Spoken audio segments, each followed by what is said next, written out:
وسلم وہ سرور کشور رسالت جو عرش پر جلوگر ہوئے تھے، نئے نرالے طرب کے ساما عرب کے مہمان کے لیے تھے۔ وہی ہے اول، وہی ہے آخر، وہی ہے باطن، وہی ہے ظاہر، اسی کے جلوے اسی سے ملنے اسی سے اس کی طرف گئے تھے۔ کمال امکان کے جھوٹے نقطوں تم اول آخر کے پھیر میں ہو، محیط کی چال سے تو پوچھو کدھر سے آئے کدھر گئے تھے۔ معراج کی شب تو یاد رکھا پھر حشر میں کیسے بھولیں گے، معراج کی شب تو یاد رکھا پھر حشر میں کیسے بھولیں گے، عطار اسی امید پہ ہم دن اپنے گزارے جاتے ہیں۔ شب معراج میں جب وہ رسول اعظم علیہ السلام ہم گنہگاروں کو نہیں بھولے تو روز قیامت وہ کیسے بھولیں گے۔ اسی آسرے پہ ہم اپنے شب و روز کو گزار رہے ہیں۔ عزیزان محترم، آج کا موضوع، کی گفتگو معراج مصطفیٰ صلی اللہ تعالی علیہ وآلہ وسلم کی حکمتیں۔ اور یاد رکھیں پہلے بات، معراج مصطفیٰ علیہ السلام یہ ایک ایسا موضوع ہے، ایک ایسا عنوان ہے، ایک ایسا بیان ہے جو محض اہل عشق کے دل پہ ہی گزرتا ہے، محض اس کو عاشق ہی قبول کرتا ہے۔ پہلی بات یہ سمجھ لیں، پہلی بات کہ معراج مصطفیٰ علیہ السلام یہ ہمارے آقا علیہ السلام کا معجزہ ہے۔ اور ہم اگر یہ کہیں یار یہ کیسے ہو سکتا ہے، اتنے کم وقت میں آسمان سے کوئی آسمان کو جائے، آ بھی جائے، سلامت بھی رہے، یہ کیسے ہو سکتا ہے، یہ تو ہماری عقل میں آنے کو بات نہیں۔ میاں اسی کو تو معجزہ کہتے ہیں جو عقل کو عاجز کر دے، عقل حیران ہو جائے یہ کیسے ہو سکتا ہے، یہ ممکن نہیں۔ جس فعل کو عقل عاجز کہہ دے، اس عاجز ہو جائے جس فعل سے، جس کام سے، اسی کو معجزہ کہا جاتا ہے۔ تو آج تک کسی کے یہ عقل میں نہیں آیا، یہی تو معجزہ کہا جاتا ہے۔ اور اس کو عقل میں کبھی لانے کی کوشش بھی نہیں کرنا۔ جہاں بھی رسول اعظم علیہ السلام کی عظمت کی بات آئے سر خم تسلیم کر دینا، کیونکہ جس ربی کے صدقے میں اللہ رب العزت نے کل کائنات بنائی، ان کی عظمت رسول گرامی وقار علیہ السلام کی عظمت کو اللہ رب العزت نے بہت بلند فرمایا۔ عزیزان گرامی وقار، دیکھیں یہ بھی دیکھیں ایک بات، اگر کسی کا کالا کلوٹا بچہ بھی ہو نا، کالا کلوٹا بچہ ہو، اس کی ماں اگر اس کو کہے میرا ہیرا، میرا لال، میرا موتی، میرا سونا، میرا چاندی، جو بھی کہے، سامنے والا بندہ اس پہ کوئی اعتراض نہیں کرے گا۔ وہ نہیں کہے گا اے بوڑھی عورت کیا تجھے پتا نہیں، کیا حوالہ ہے، کیا دلیل ہے کہ یہ تیرا بچہ سونا ہے، جبکہ یہ تو کالا کلوٹا ہے، کیا ثبوت ہے، کیا دلیل ہے کہ تیرا بیٹا چاند کی طرح چمک رہا ہے، یہ تو کالا کلوٹا ہے۔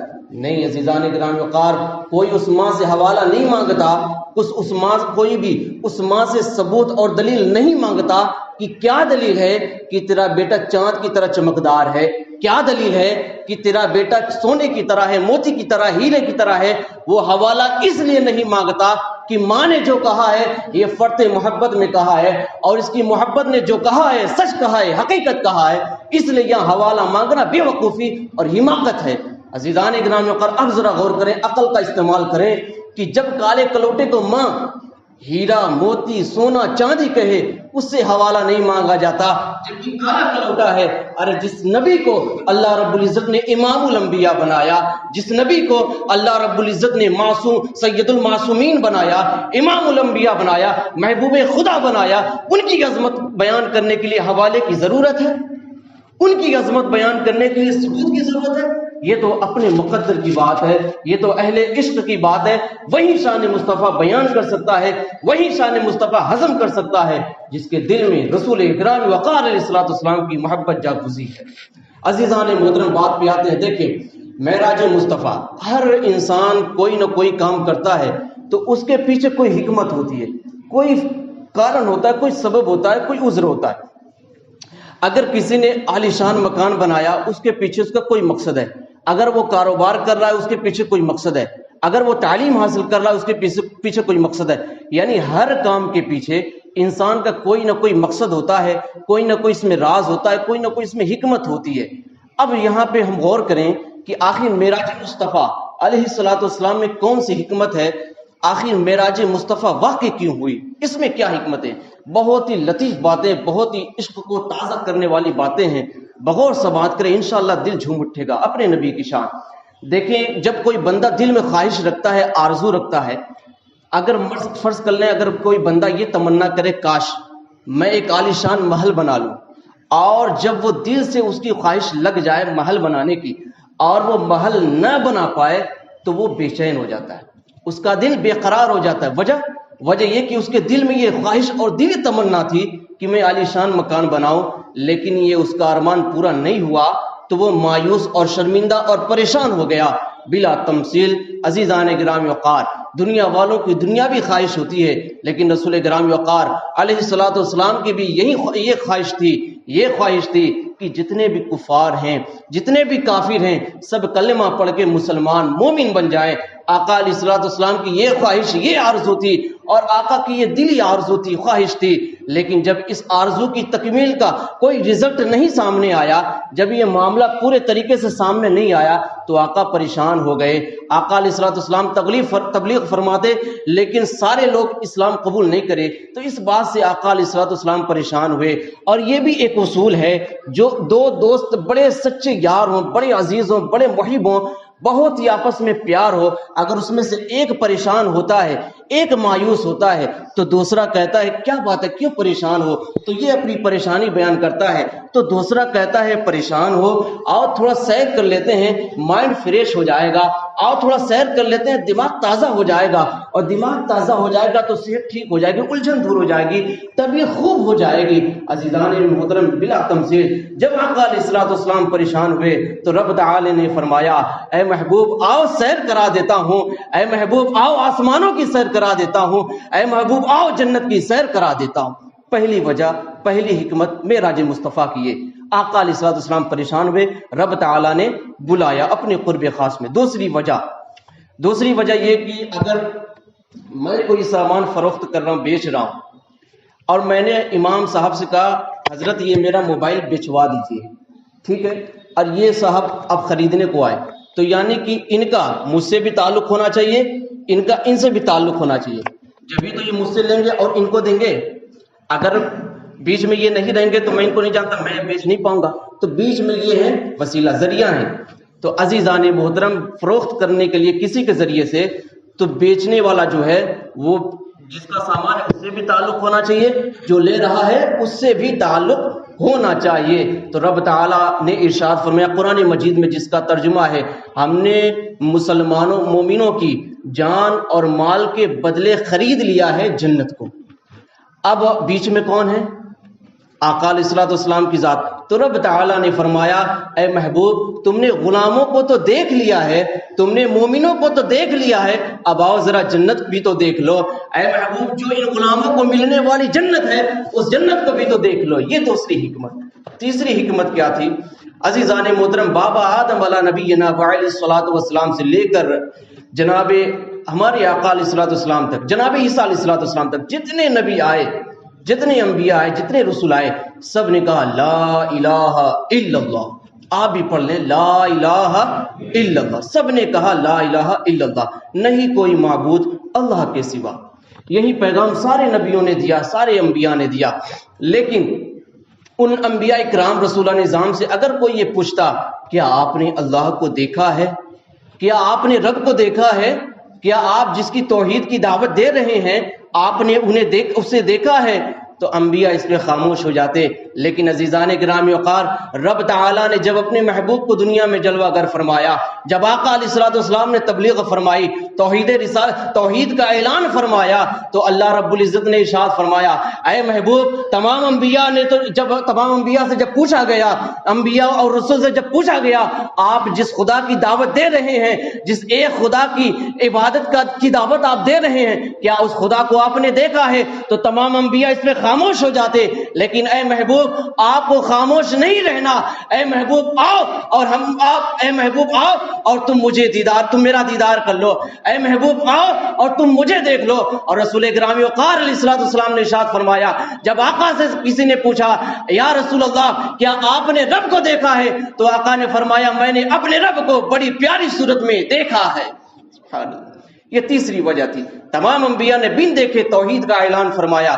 لیکن آقا علیہ الصلوۃ والسلام اس سوال پہ خاموش نہ ہوں. آقا علیہ الصلوۃ والسلام کو رب تعالی نے اپنا دیدار کرایا. اس لیے شب معراج واقع ہوئی. 3 وجہ شب معراج کی. اب دیکھیں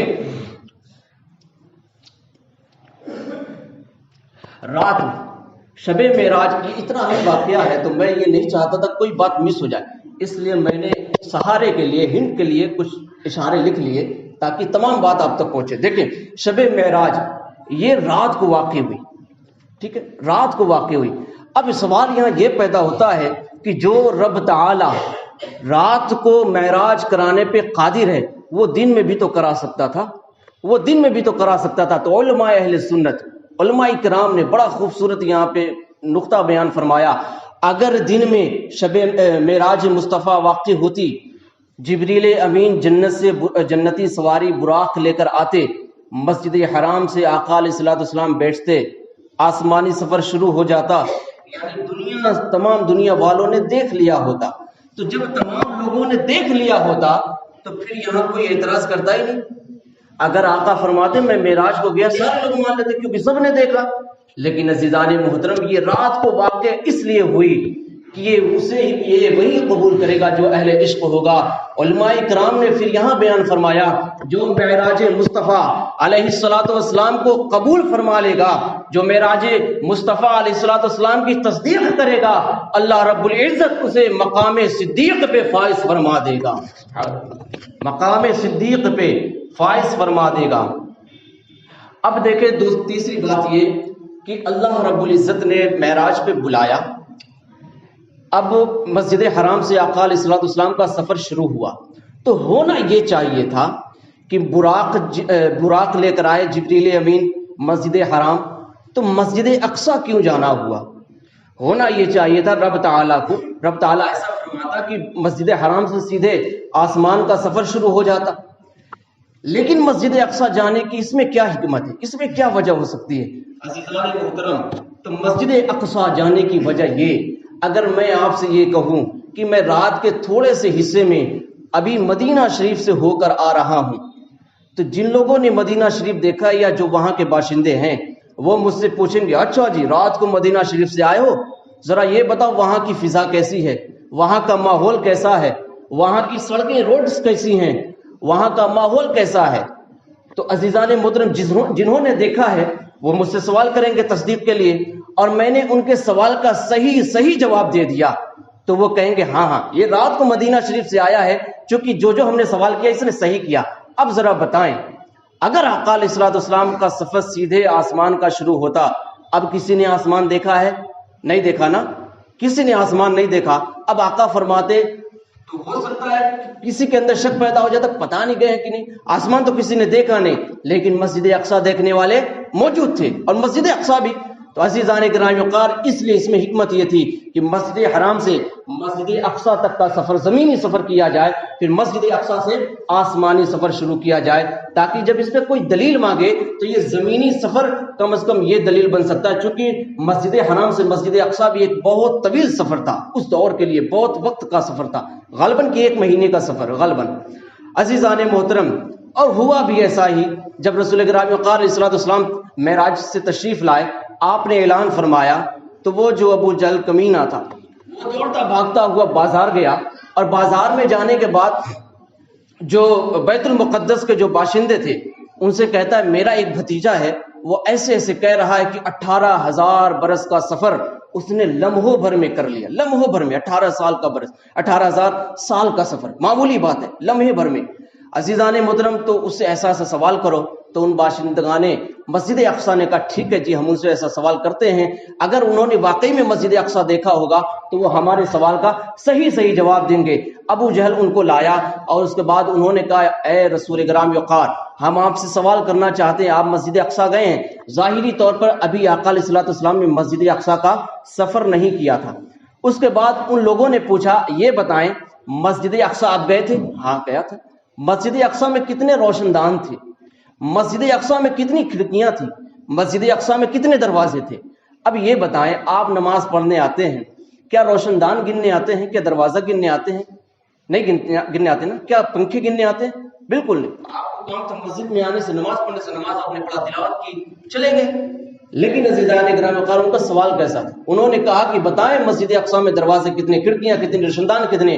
اور جب ایسا سوال ہوا تو عزیزان گرامی وقار رسول گرامی وقار صلی اللہ تعالی علیہ وآلہ وسلم خاموش ہوئے، اور جب رب تعالیٰ نے یہ معاملہ دیکھا تو فرمایا اے محبوب آپ مایوس نہ ہوں، آپ خاموش نہ ہوں، بلکہ اے محبوب یہ آپ سے سوال کر رہے ہیں کہ مسجد اقصی میں روشندان کتنے تھے، مسجد اقصی میں کھڑکیاں کتنی تھی۔ اے محبوب ہم تمام حجابات کو اٹھا دیتے ہیں اور مسجد اقصی کو آپ کے سامنے رکھ دیتے ہیں۔ عزیزان گرامی وقار ایسا ہوا، وہ سوال کرتے جاتے، آقا علیہ الصلوۃ والسلام ملاحظہ فرماتے اور ان تمام کو اس کا جواب دیتے جاتے، اور جب ان کے سوالوں کا جواب ختم ہو گیا، ان کے تمام سوالات ختم ہو گئے، تو انہوں نے کہا ابو جہل اور تو ہم کچھ نہیں جانتے، لیکن محبوب نے جو کہا ہے سچ کہا ہے، یہ مسجد اقصی سے ہو کر آیا ہے، یہ سچ فرما رہا ہے۔ سبحان اللہ۔ انہوں نے کہا یہ محبوب جو فرما رہے ہیں انہوں نے سچ کہا ہے، جو انہوں نے جواب دیا وہ سچ ہے، یہ مسجد اقصی سے ہو کر آئے۔ اب مسجد اقصی کا سفر ثابت ہو گیا تو پھر معراج کا بھی سفر ثابت ہو گیا۔ عزیزان گرامی وقار باتیں آئندہ انشاءاللہ اگلے جمعہ کو بات کی جائے گی۔ اللہ رب العزت نے اپنے محبوب علیہ الصلوۃ والسلام کی عظمت کو کتنا بلند فرمایا، معراج مصطفیٰ علیہ الصلوۃ والسلام سے ملاحظہ فرمایا۔ دیکھیں ایک آخری بات، اللہ رب العزت نے آقا علیہ الصلوۃ والسلام کی شان جس طرح تمام انبیاء میں افضل فرمائی، اسی طرح سے اللہ رب العزت نے امت محمدیہ علیہ الصلوۃ والسلام کو تمام امتوں پر فضیلت عطا فرمائی۔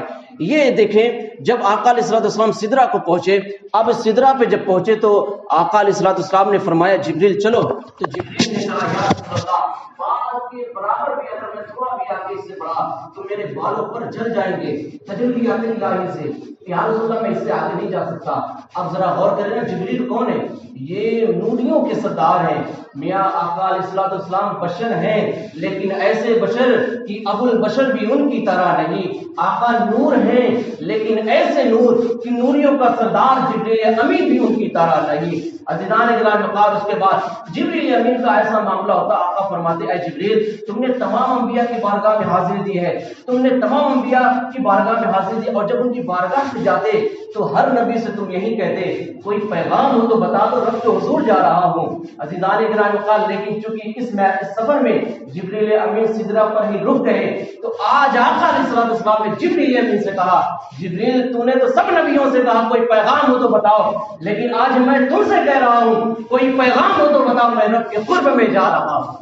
عزیزان گرامی وقار پھر جبریل امین نے ایک خواہش ظاہر کی، یا رسول اللہ تمام امتیں پلسرات سے تو گزریں گی، آپ کی امت بھی پلسرات سے گزرے گی، یا رسول اللہ میری اتنی آرزو ہے جب آپ کی امت پلسرات یعنی جہنم کے پل سے گزرے جو بال سے زیادہ باریک اور تلوار کی دھار سے زیادہ تیز ہے، یا رسول اللہ جب آپ کی امت اس پلسرات سے گزرے تو مجھے اتنی اجازت دے دی جائے کہ جب آپ کی امت پلسرات سے گزرے تو میں اپنے پر کو اس پلسرات پہ بچھا دوں تاکہ آپ کی امت بآسانی اس پل سے گزر جائے۔ آقا علیہ الصلوۃ والسلام نے اجازت دے دی۔ امام اہل سنت اعلیٰ حضرت فرماتے ہیں یا رسول اللہ جبریل پل پہ پر تو بچھائیں، لیکن یا رسول اللہ آپ ہم پہ ایسی کرم فرمائی کر دیں پل سے اتارو راہ گزر کو خبر نہ ہو، جبریل پر بچھائے تو پر کو خبر نہ ہو۔ مطلب کیا مطلب یہ یا رسول اللہ جبریل امین نے اپنی خواہش کی ظاہر کی، اپنی تمنا ظاہر کی کہ وہ پل صراط پہ اپنے پر کو بچھائیں جس سے امت محمدیہ آسانی سے گزر جائے، لیکن یا رسول اللہ ہم آپ پہ ہیں کسی اور سے مدد کیوں لے؟ یا رسول اللہ ایسا کرم فرما دیں کہ جبریل پر بچھائیں لیکن آپ پل سے ایسا گزار دیں کہ جبریل امین کو بھی خبر نہ ہو کہ امت محمدیہ پل صراط سے کب گزر گئی۔ اور یاد رکھیں عزیزان گرامی پل سے اتارو کی بات ہے۔ اب یاد رکھیں آپ کا چھوٹا بچہ سیڑھی پہ اوپر کی طرف ہے اور کسی نے کہا اپنے بچے کو اتارو، جب آپ کو اتارنے کی باری آئے گی اپنے بچے کو تو اس کا ہاتھ پکڑ کے اتاریں گے، ہے نا، اس کا ہاتھ پکڑ کے اتاریں گے۔ تو اس میں کہا کہ پل سے اتارو یعنی پل پہ آقا علیہ الصلوۃ والسلام اپنے دست رحمت سے اپنے غلاموں کا ہاتھ پکڑ کے پل سے اتار رہے ہوں گے، اور جو کہ بال سے زیادہ باریک تلوار کی دھار سے زیادہ تیز لیکن جب عاشقوں کے امام نے یہ کیفیت دیکھی کہ رسول گرامی وقار ہاتھ پکڑ کے پل صراط سے پار کریں گے تو اس پہ ڈر ڈر کے کیوں چلیں، اس پہ رک رک کے کیوں چلیں؟ اس کو محبت کی آگ میں جل کر کہتے ہیں یا رسول اللہ جب آپ اپنا ہاتھ پکڑ کے ہم کو پل صراط سے گزاریں گے تو ہم یوں کیوں نہ کہیں، ہم یہ کیوں نہ کہیں رضا پل سے اب وجد کرتے گزریے، جھومتے گزریے، رضا پل سے اب وجد کرتے گزریے، یہ ہے رب سلیم صدائے محبت، یہ ہے رب سلیم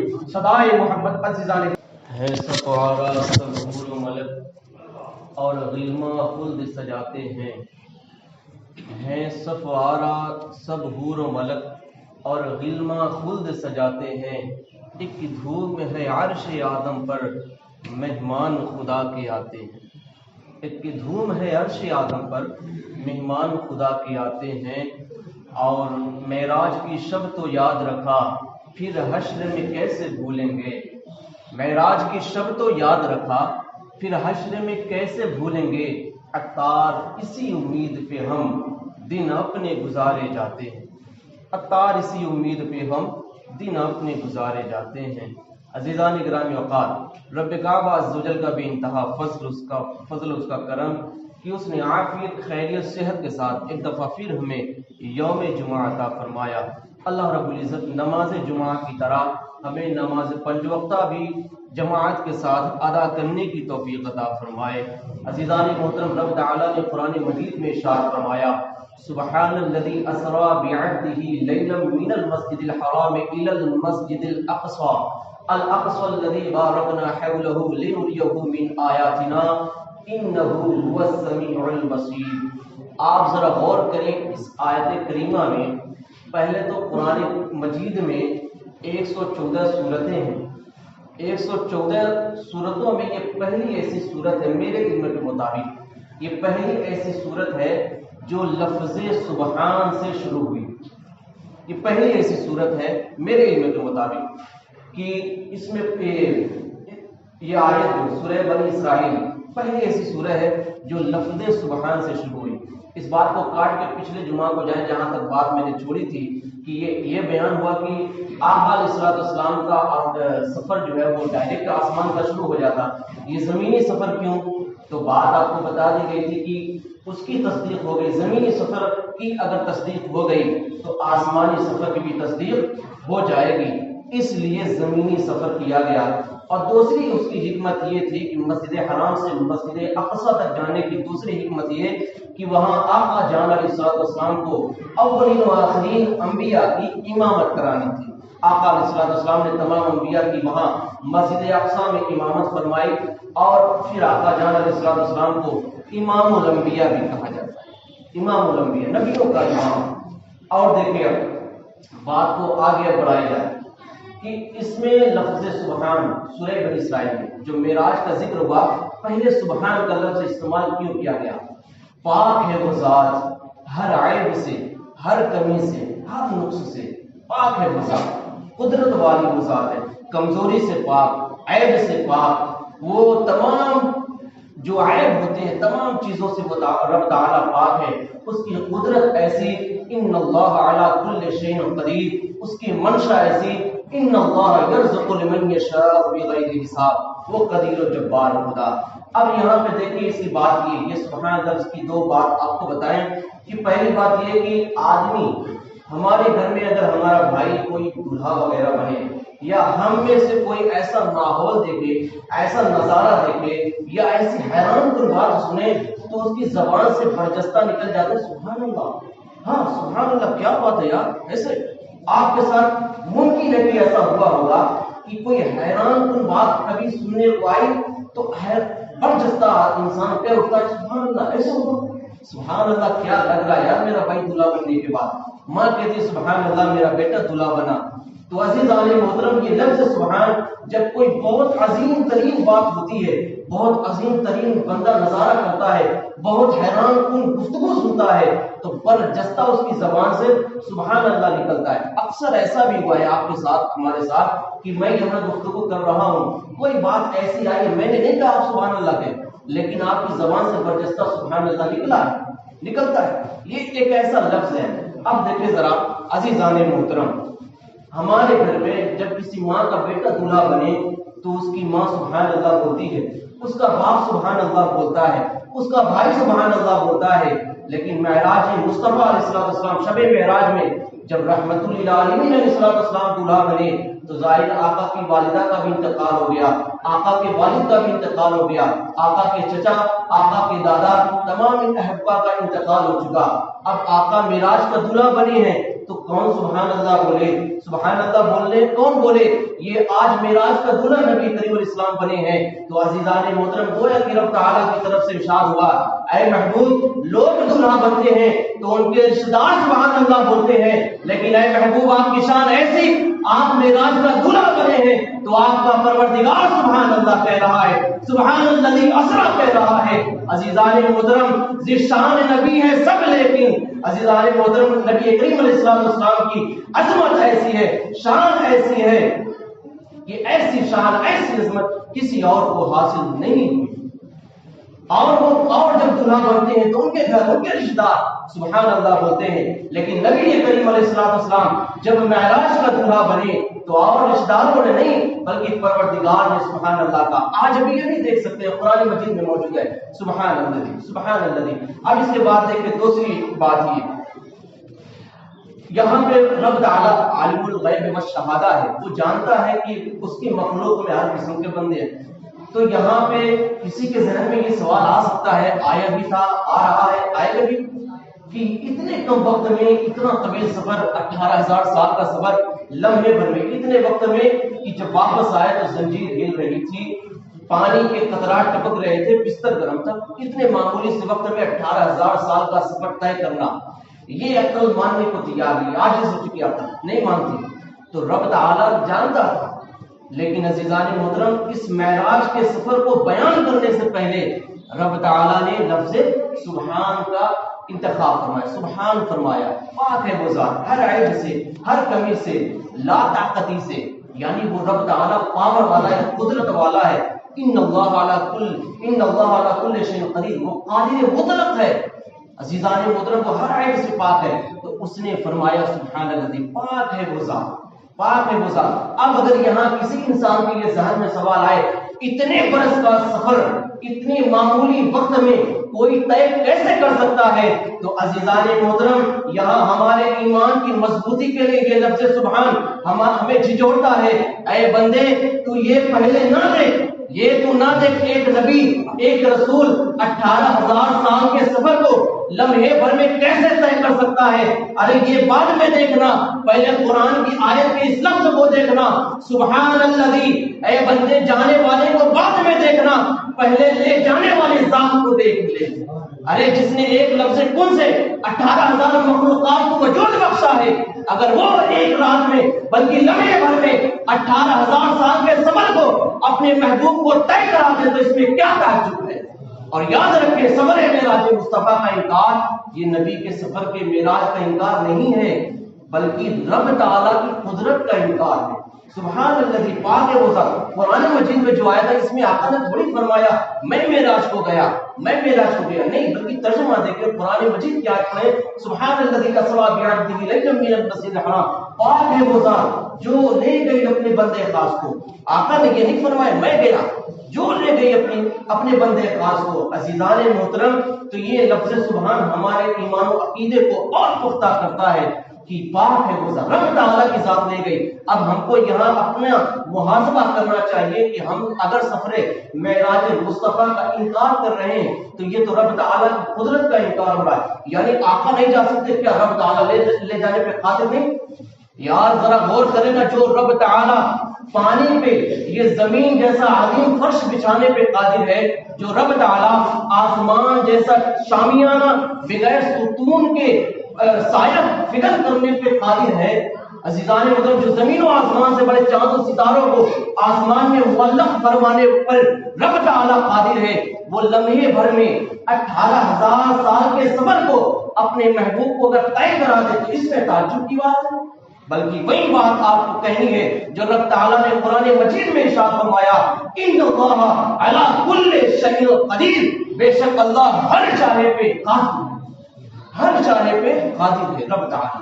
عزیزان محترم اور آگے اس کے بڑے دیکھیں اسرا، یہ نہیں فرمایا اپنے محبوب کو سفر کے لیے لے گیا، آپ نے بھی سفر کیا ہوگا، ہم نے بھی سفر کیا ہے۔ سفر کا لب لباب کیا ہوتا ہے کہ اگر ابھی ہم کو دہلی کے لیے نکلنا ہے تو پھر ہمارا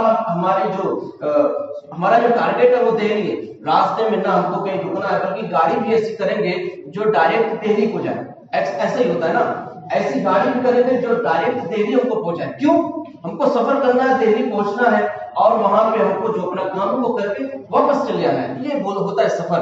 آدمی اچانک سے بھی سفر ہوتا ہے، اطمینان سے بھی سفر ہوتا ہے، لیکن جیسا بھی سفر ہوتا ہے بندہ اپنی منزل کو ہی پہنچتا ہے، کوئی بیچ میں رک کر ٹہلتا پھرتا نہیں، وہ سفر کو اپنی منزل کو اپنے کام کے لیے جاتا ہے۔ لیکن تفریح، سیر جس کو بولتے ہیں، جو عید وغیرہ پہ ہم لوگ کرتے ہیں تفریح، سیر میں یہ ہوتا ہے کہ پوری پلاننگ کے ساتھ ہوتا ہے، یہ اچانک جھٹپٹ نہیں ہوتا، یہ پلاننگ اور ارادے کے ساتھ ہوتا ہے۔ اور سیر کی یہ خاصیت ہوتی ہے، اگر ہم گاڑی پہ بیٹھے ہیں، کوئی خوبصورت نظارہ دیکھنے کو آیا تو بلکہ گاڑی کو روک کر کہتے ہیں بھائی ذرا یہاں بھی گھوم لیا جائے، بڑا خوبصورت نظارہ ہے۔ تو جہاں جہاں کوئی خاص چیز نظر آتی ہے، سیر کا مطلب یہ ہوتا ہے بندہ وہاں رک کر اس کا معائنہ کرتا ہے، اس کا مشاہدہ کرتا ہے، اس کا نظارہ کرتا ہے، اس کو دیکھتا ہے، اس کی معلومات حاصل کرتا ہے، یہ ہوتی ہے سیر۔ اور سفر کا مطلب ہوتا ہے ڈائریکٹ بندہ اپنی منزل کو پہنچا اور گھر آ گیا۔ لیکن آقا علیہ السلام نے سفر نہیں کیا، بلکہ رب تعالیٰ نے قرآن میں فرمایا ہے اسرا، اسرا کا معنی ہوتا ہے سیر۔ رب تعالیٰ نے اپنے محبوب کو سیر کرائی، یہی وجہ ہے کہ جب آقا علیہ السلام معراج سے جب واپس تشریف لائے تو آقا نے جنت کے ماحول کو بھی بیان فرمایا، دوزخ کے ماحول کو بھی بیان فرمایا، آقا علیہ السلام نے مسجد اقصی کے ماحول کو بھی بیان فرمایا، سات و آسمان کے ماحول کو بھی بیان فرمایا، اور رب تعالیٰ نے اپنے رب تعالیٰ کا رسول کرام وقار نے جو دیدار فرمایا اس کا بھی بیان فرمایا۔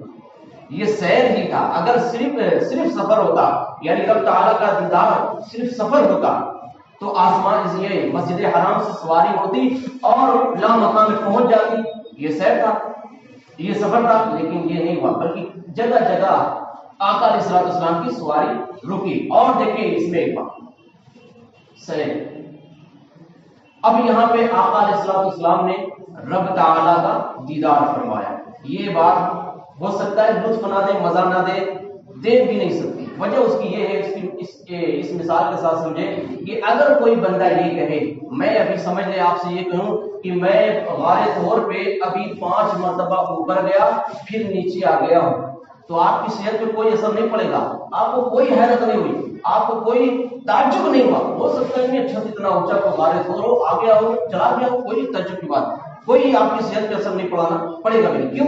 جس نے نہیں دیکھا ہے غار طور، جو نہیں چلا ہے، اس کو بتائیں گے تو اس کو اس کی کیفیت کا اندازہ نہیں لگ سکتا۔ لیکن عزیزان محترم، اگر اس بندے سے کہا جائے جو بندہ نماز فجر کے بعد غار طور پہ چڑھا ہو، ہاتھوں میں پانی کی بوتل بھی لیا ہو، کھانے پینے کا سامان بھی لیا ہو، غار طور پہ وہ چڑھ رہا ہو، رک کے چڑھ رہا ہو، ٹھہر کے چڑھ رہا ہو، آرام کر کے کھا پی کر غار طور پر 2-3 گھنٹے کے بعد وہ غار طور پہ پہنچا ہو، اس کے بعد وہ 2-3 گھنٹوں کے بعد وہ اس کے بعد نیچے آیا ہو، اب نیچے آنے کے بعد اس کی تھکان کا ایسا عالم ہوگا کہ وہ پیدل حرم شریف میں جانے کے قابل نہیں رہ جائے گا، اتنی تھکان ہو جائے گی، اتنی تھکاوٹ ہو جائے گی کہ اب وہ پیدل مسجد حرم شریف میں جانے کے قابل نہیں رہ گیا، تو وہ سواری ڈھونڈتا ہے، سواری پہ بیٹھ کے اپنی منزل کو جاتا ہے۔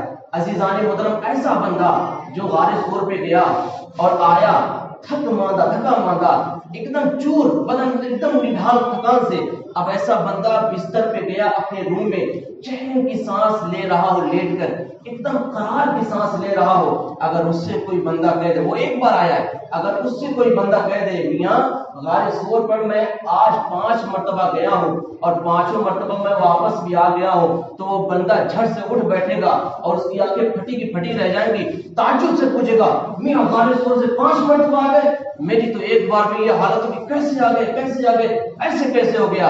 بلا تمثیل بلا تشبیہ۔ عزیزان محترم، یہ ہمارے درمیان اگر بیان کیا جائے کہ آقا جان علیہ السلام نے رب تعالیٰ کا دیدار فرمایا تو اس سے ہماری صحت پہ کوئی اثر نہیں پڑے گا، وجہ یہ ہے کہ ہم نے رب تعالیٰ کو دیکھا ہی نہیں ہے، تو اس کی عظمت کا عالم ہم کو کیا پتا ہوگا۔ لیکن عزیزان محترم جنہوں نے رب تعالیٰ کی تجلی کا دیدار فرمایا، اگر ان سے کہا جائے کہ عزیزان محترم آقا جان نے رب تعالیٰ کا دیدار فرمایا، تو وہ حیرت زدہ ہوں گے۔